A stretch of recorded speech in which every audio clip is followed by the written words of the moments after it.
All right, ready to jump in. Today we're going deep on one of the most fascinating unsolved mysteries ever, straight out of Japan. The 300 million yen robbery of 1968.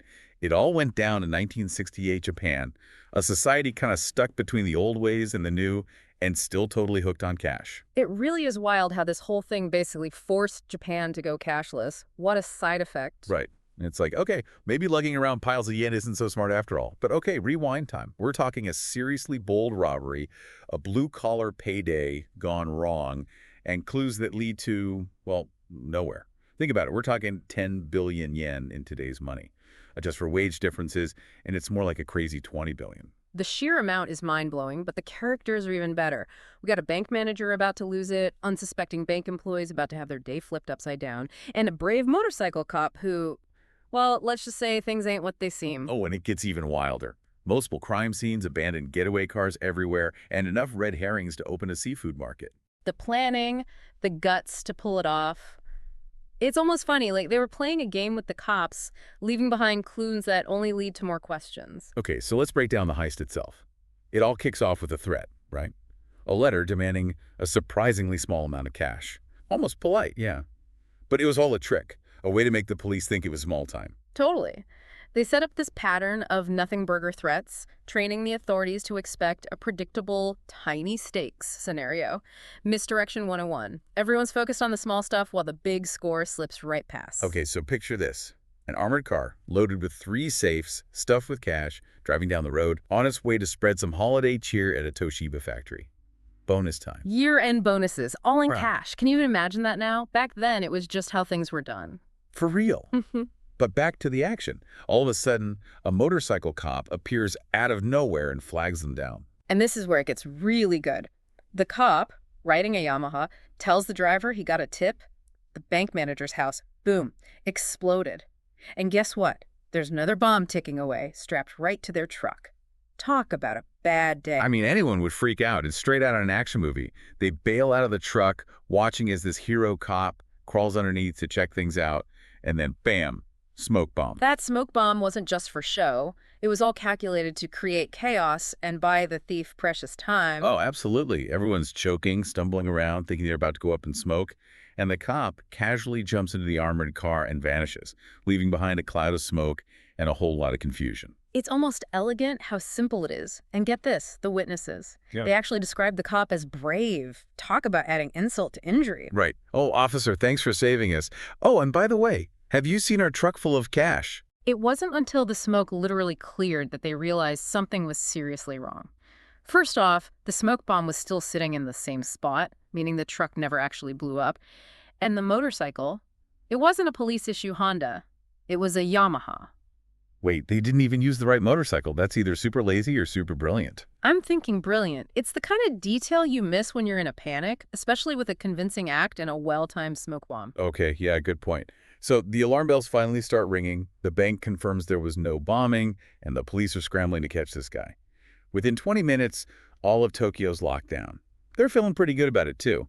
It was a strict crackdown day, which meant police checkpoints at every major intersection. They thought they had the thieves cornered. But this is where the meticulous planning really shines. They slipped right through, disappearing like a ghost. No sightings at any checkpoints, no sign of the truck. Poof. Gone. And then, the next morning, reality bites. They realize this wasn't some small-time crook. The investigation shifts to the crime scene, or actually, crime scenes. There were 4 of them, each with a different abandoned car. First, the Yamaha motorcycle, which, surprise, was stolen and repainted. Then, a blue Toyota Corolla found near some woods. Textbook misdirection.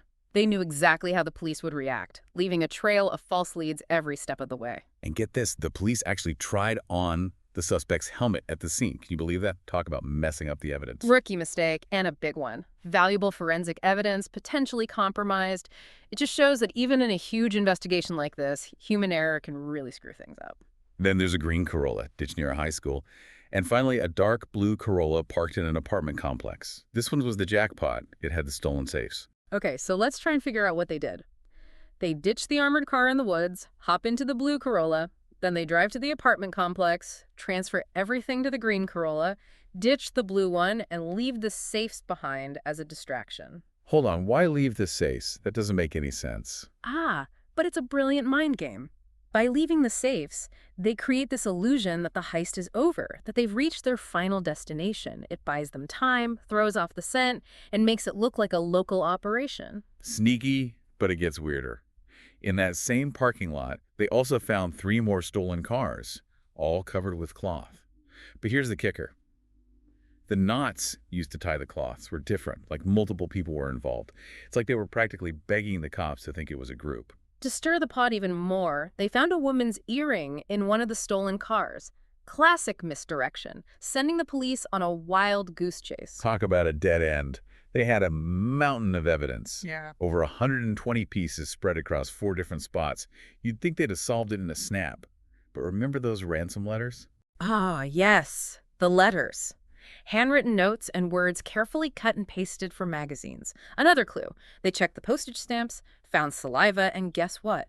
The culprit had type B blood. In those magazines. One was radio science, super technical stuff. The other, modern cinema, aimed at women. Talk about mixed messages. It's almost like they wanted to create this impossible profile, making it impossible to pin down one suspect.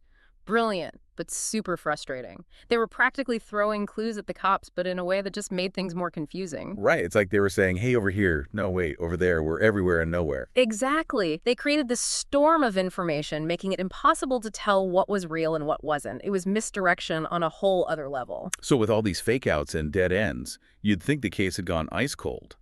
But then, a possible suspect pops up. Enter S, a young guy whose life sounds like something straight out of a crime novel. S was a skilled driver, loved motorcycles, which makes sense because his dad was, you guessed it, a motorcycle cop. He knew the area like the back of his hand, and his background kind of fit what they'd pieced together. But there was a little problem. S had an alibi for when that first threat letter was sent. He was in juvie. Talk about bad timing. However, only 5 days after the heist, S takes his own life. The police, obviously wanting a break in the case, saw this as a confession of sorts. But the evidence was, let's just say, not very strong. It's like they were so desperate to close the case they jumped at the first chance they got. But then comes the twist. Remember that earring they found in one of the stolen cars? The one that made them think there was a woman involved. Oh yeah, the earring. It seemed like a small thing, but it sent the investigation in a totally different direction. Well, it turns out S was gay, and his partner K also wore an earring. Boom, new target. I bet they thought, gotcha, we've got him now. And on the surface, it all kind of fit. K had the same blood type as the suspect based on what they found on the stamps. Plus, after a mysterious trip abroad, he suddenly had a bunch of money. That was all it took for the police to announce they had their man. I can picture the press conference now. Case closed. We got the mastermind behind the 300 million yen robbery. Not so fast. Turns out K had a rock-solid alibi. He was at a job interview during the heist. And all that money.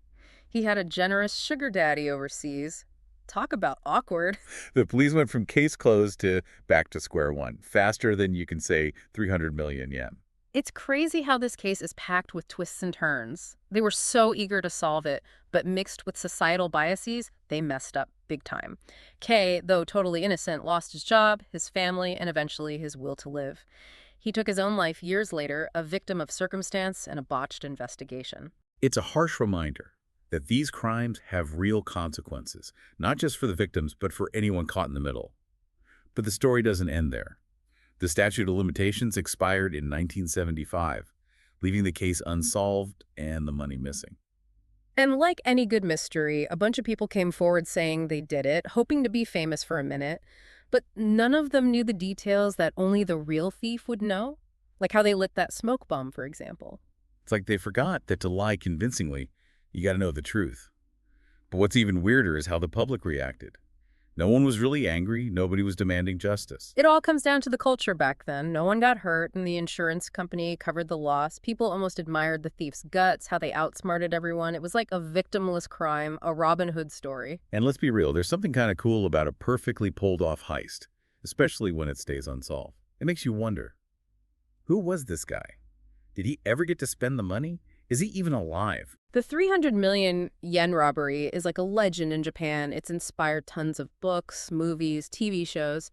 It proves that a good mystery can capture people's imaginations even decades later. And here's something that always blows my mind.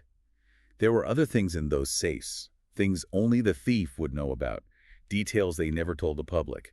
So whenever someone claimed to be the guy, the police knew they were lying. It's like a real-life game of Clue, but with way higher stakes and no winner. The mystery lingers, leaving us with all these questions. Did the thief just blend back into society, living a quiet life with his secret fortune? Or was there a more dramatic ending? A story lost to time? It's like the thief was some kind of magician. Poof, vanished without a trace. Exactly. They knew all about misdirection, leading the audience's eyes away from the real goal. And in this case, the audience was the whole Tokyo Police Department. Speaking of the police, let's talk about some of the, shall we say, interesting choices they made, like what was up with that helmet thing. Oh, yeah, that. A classic example of what not to do at a crime scene. You'd think in a case this big, they'd be a little more careful about, not contaminating evidence. Seriously, you're working on the crime of the century and you're trying on the suspect's helmet for fun. What's next? Are they going to start doing a fashion show with the rest of the evidence? It's like they cared more about the drama of the investigation than actually solving it. And then there's the whole S&K situation. Talk about jumping to conclusions. They focused on one guy, then another, all based on weak evidence and societal biases. It shows what can happen when you rush to judgment. No doubt. They let their assumptions get in the way, and it led to a really tragic outcome. It's a reminder that justice can be hard to find, and sometimes the search for it can have unintended consequences. Makes you wonder if the thief was somewhere, watching it all go down and having a good laugh. Look at those clowns, they'll never catch me. It's definitely possible. Whoever the thief was, they understood people, how they think. Not just in how they pulled off the heist, but how they manipulated the investigation afterwards. Okay, but there's something that's been bugging me. Why go through all that, all the planning and fake-outs, just for money? There's got to be more to it, right? That's the question that's kept everyone guessing for decades. Was it just the cash, or was there a deeper reason? A statement, maybe. A challenge to authority. Or even some kind of social experiment. Maybe they were like an artist, using the city as their canvas and the police as their, unwilling performers. Was the 300 million yen robbery performance art? Interesting thought. It kind of fits with all the theatrics of the crime, right? The smoke bomb, all the different getaway cars, the red herrings. It's all very dramatic, very staged. Maybe the real prize wasn't the money at all, but the legend itself. The story everyone would tell that would capture people's imaginations for years to come. And what a story it is. Guts, trickery, and in the end, a mystery that never gets solved. The 300 million yen robbery has become a Japanese legend, a reminder that sometimes the best mysteries are the ones we never figure out. So here we are, at the end of our deep dive into this crazy case, and we have more questions than answers. Who was the mastermind? What happened to all that cash? And will we ever know what really happened? Maybe someday some new clue will turn up, revealing the secrets that have been hidden for so long. But until then, the 300 million yen robbery will keep fascinating us, proving that a good mystery never really dies. And that's the beauty of it, isn't it? The not knowing. All the possibilities, the questions that stick around even after the story is over. So keep your detective brains working, stay curious, and never forget how a good mystery can make you think and see the world differently. Until next time, remember, the truth is out there, somewhere, just waiting to be found. Maybe you'll be the one to find it. And that's a wrap for our deep dive into the 300 million yen robbery. Hope you enjoyed the ride. Catch you next time on The Deep Dive.